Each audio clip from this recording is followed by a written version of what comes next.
Hallo und herzlich willkommen zu einem Spotlight Late Night hier an dem wunderschönen Reit. Guild Wars Late Night. Ich habe hier am Rande des Community-Treffen, was wir heute mit Guild Wars hatten, mir gleich die 3 Devs hier geholt. Ihr seht, Matt Wuerffel, Isaiah Cartwright, Dociu. Die beiden sind Game Designer und Daniel ist der Lead Artist. Und ja, wir wollen uns heute mal ein bisschen über Guild Wars 2 unterhalten. Hello and welcome to the Spotlight. Hi. Hello. Thank you for inviting us. Yeah. Great that you're here. So we have the we have here the game designer team and here the artist team. As we have a lot of new content now with the living stories. How do you work together? Who is giving the first impulse when it's going on? It's me. Yeah. I'm just kidding. No, it's not you. It's always a really, honestly now, collaborative effort, and sometimes the initial creative spark comes from design, sometimes it comes from the writers, sometimes it comes from the art department, or sometimes it could be driven by a new technical feature. So the spark can happen anywhere, and then we kind of work together to build upon it and develop it into a content of substance. Yeah. I think one of the big things with the new way our teams are kind of set up, we get a lot more of this interaction, a lot more of the designers seeing what the artists are doing and the artists seeing what the designers are doing, and it creates a lot more sparks about the different things that the teams do. Mm-hmm.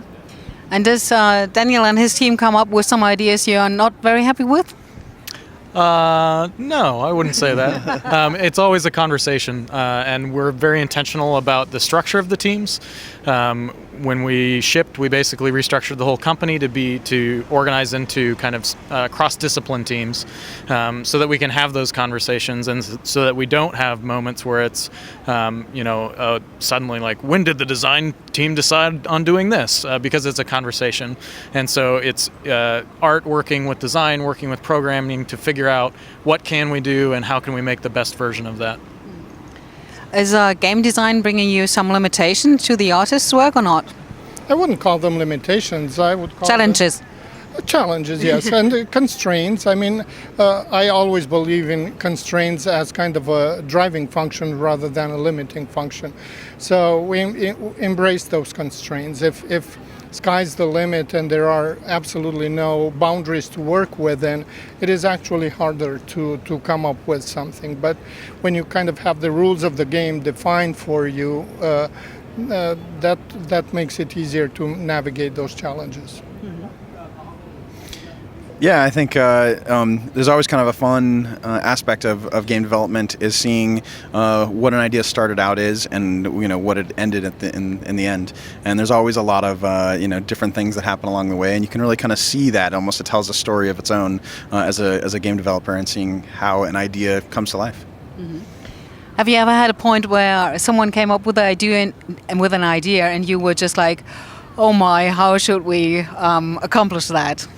Yeah, it happens all the time. I think we're always trying to kind of push the limits of what we can do and what we can think about, and how we're going to do everything. And so, I think everyone in the company has come up with an idea at one time or another that's like, oh no, we can't do that. I think it's really us being able to filter the ideas down to what we can do and what is good that really makes us be able to complete and succeed at the making games. Mm-hmm. And how about your department? Does it ever happen to you? Sure, it does. It does. It happens all the time that ideas that just are either good but not appropriate for that point in the B chart of the game, or sometimes ideas that are just plain bad, and there's no shame in admitting that you have a bad idea and move on. So the secret is not to take it personally when one of your ideas gets shot down. Mm-hmm. You just try to understand and learn from your mistakes and move on. How much freedom do you have to implement something you really want to have into the game? So that's one of the things, one of the reasons that we went to having many different feature teams, is that so that people can find find their niche and work on something that they're very excited about. And we always have conversations. We make sure that we try and have those conversations with people to know what are you interested in working on, and how can we work that into the schedule. Kind of gather people around you that are also interested in something similar, make a presentation to Colin and Kristen and say, hey, this is something that we think is really cool. And normally they say, that sounds awesome, like make a plan and we'll see when it fits in. That's how Super Adventure Box basically started, is there's a couple of people that were, this is what we really want to work on, and some people like, that's crazy, and other people like, that's amazing. But they kind of organized into a team and they just started plunking away at that, and it became a reality, and it's now part of the living world. So it's pretty exciting to see that level of freedom for people to move around and work on different projects. Yeah, and I think there's always a little bit of love, I think, that goes into anything and everything we make. And I think the more someone's invested in the thing that they're working on, the more love they kind of put into to all the aspects of it. So it's really important for us that to put people on projects that they really love and that they're going to be really enthusiastic for and that they're going to think about in their spare time, and really make sure that it gets every little aspect that it can. Yeah.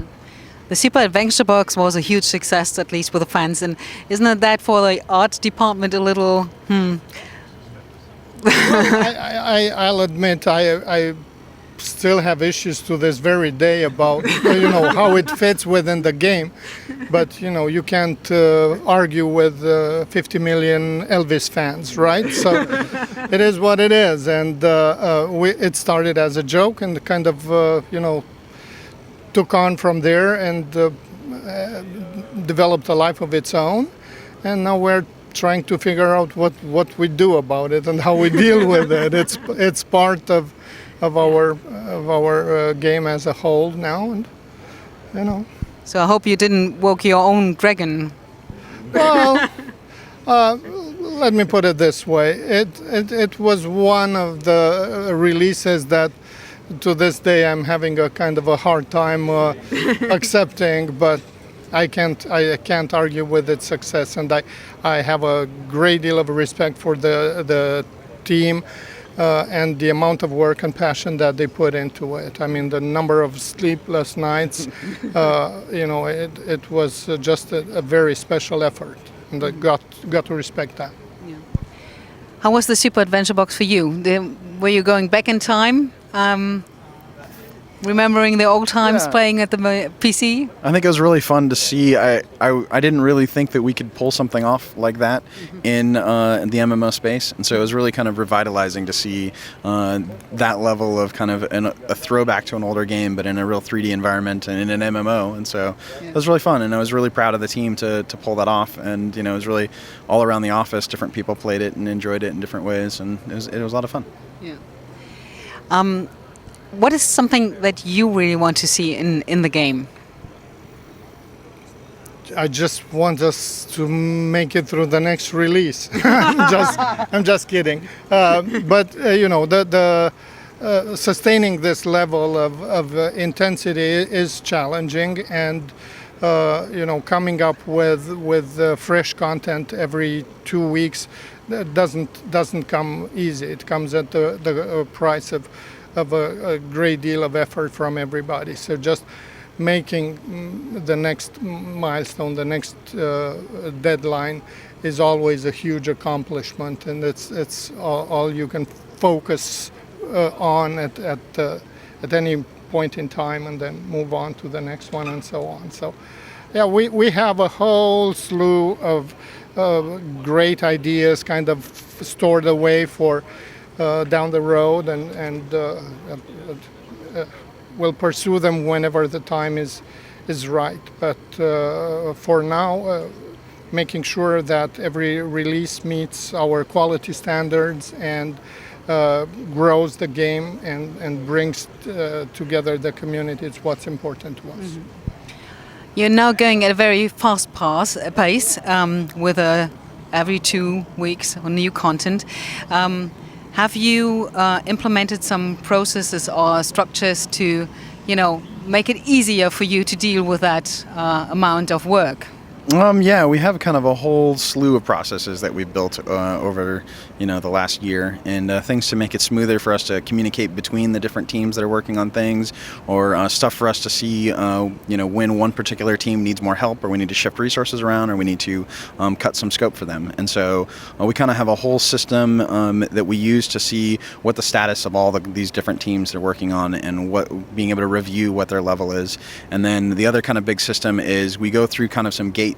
Every single piece of content goes through these gates, and until they pass these certain gates that we've kind of said the level of quality bar and a level of completion, it really allows us to kind of keep in a track of where each and every single project is at. And when we see something that's not passing a gate and it's getting closer and closer to when it needs to get released, we know we need to all go in and help and do extra testing, and take the whole company and have them play the content and get us feedback. And so we really kind of developed a lot of systems for us to be able to go through each and every one of these teams and make sure that they're all of the quality bar that we want them to be, and that they release on time. Mm-hmm. And how do you deal with the stress? Because you Poorly. Just kidding. because you have a very strong artwork like for every race, and now we have like the Ether Pirates and new people and new persons and coming into the world, and they should have a unique look as well. And how do you deal with that? Well, I strongly believe that in order to keep the entire art team and the development team as a whole engaged for years and years. Keep in mind that games like ours took 5 years to develop, and then that's when once you ship it, that's when its life practically starts. So the intensity only goes up from that point on. So in order to keep people engaged and creatively involved for such a long time, you really need to give them a lot of creative freedom and allow them to think on their own and to take chances. And so basically we delegate more and more of the creative process down to the teams, of course. So then the challenge, of course, is kind of overseeing these. I wouldn't call them isolated, but these individual creative efforts, and kind of making sure that there is a consistency and then kind of overarching, commonality that across all these efforts. So it becomes more an effort of an exercise in coordinating than in actual creative driving. Yeah, I see. When you look back on the last 6 months, what was the one thing you were the most proud of? I'm going to cheat, and I'm going to say two things. I'm going to say that the Kite City release was a ton of fun for me to play. It was extraordinarily beautiful, and the environment and the content worked really well together. It felt like there was a really tight harmony, and they had worked really hard to make those two things mesh. And then one of the teams that I was working with overhauled the achievement system to put in a reward structure over the entire game. And it's been really fun to see other teams leverage that, to enable players to see their content and kind of direct them to content. So it's been really fun to see the team that I've been working on do stuff and actually get it out the door. And it's also been fun to see some of the Living World releases come out that are just tons of fun to play. Yeah. And how about you?